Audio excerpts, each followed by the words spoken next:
Hello bachcho, let's read the question. The question is a matchup based question. We are having two lists, list 1 and list 2. List 1 में we are having some years, list 2 में events है, इनको हमें matchup करना है. List 1 हमें जो years दिए हैं list 1 में वो हैं 1797, 1866 to 1871, 1821, 1830. Events हमें जो दिए हैं list 2 में that are unification of Germany, period of economic crisis in Europe, Napoleon invades Italy, a Greece struggle for independence. So we are having 4 options. हमारे पास यहाँ पे 4 option है. जो suitable है एक वो हमें select करना है. तो first of all we are going to read the key concept. Key concept हमें कहता है ये सारे जो इवेंट्स हैं they are related with the nationalism in Europe. Nationalism in Europe से रिलेटेड है. सो फर्स्ट ऑफ ऑल हम जो ये देखते हैं 1797. So let's read about it. So Napoleon जो है ही इन्वेड यूरोपियन कंट्रीज. उसने जो है इन्वेड किया था यूरोपियन कंट्रीज को. In that he invades Italy 1797. तो इसमें उसने एक इन्वेजन इटली की ऊपर भी किया था एंड दैट वाज इन 1797. तो हमारे पास जो फर्स्ट ऑप्शन है 1797 उसका जो राइट आंसर है that is third one, Napoleon invades Italy in 1797.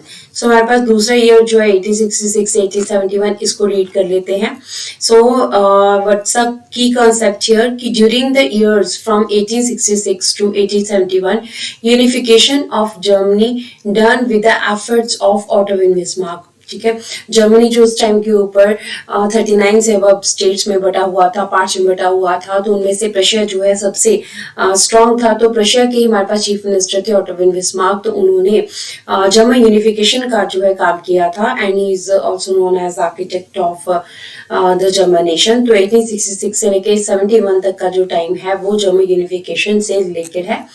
So let's see where the German unification we are having in option number 1. So this is the second जो हमारे पास B है 1866 से 1871 उसका answer unification of Germany हमें मिल गया है. Third देखते हैं 1821. इसका की कॉन्सेप्ट अगर हम देखें तो की कॉन्सेप्ट में है कि ग्रीस जो है which was a part of Ottoman empire from the 15th century. Greece जो एक ऐसा पार्ट था जो कि ऑटोमन एम्पायर के अंडर था 15th सेंचुरी से.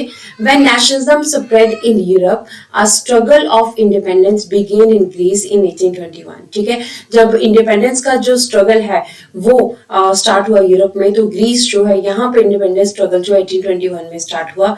अब ये जो स्ट्रगल यहाँ पे स्टार्ट हुआ तो वो स्ट्रगल 1832 में ट्रीटी ऑफ कंस्टिपल से खत्म हुआ और ग्रीस जो है ग्रीस का जो एरिया है एक इंडिपेंडेंट नेशन के रूप में इंडिपेंडेंट एरिया के रूप में जो है वो आया. सो 1821 जो है it's related with the Greece struggle for independence.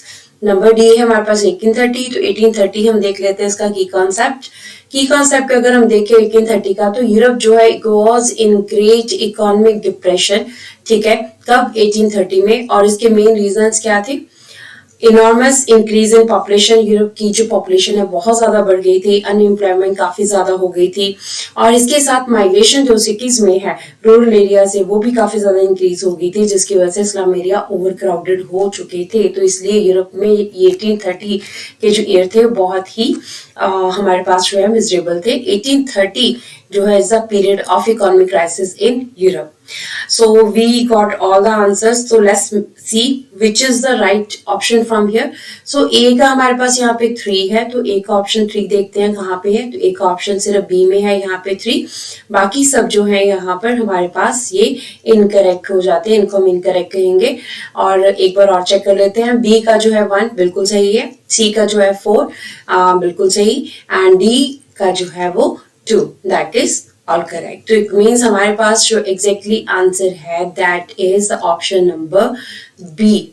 So option number B जो है that's exactly answer of this matchup. So hope so you understood the question as well as the answer. Thank you.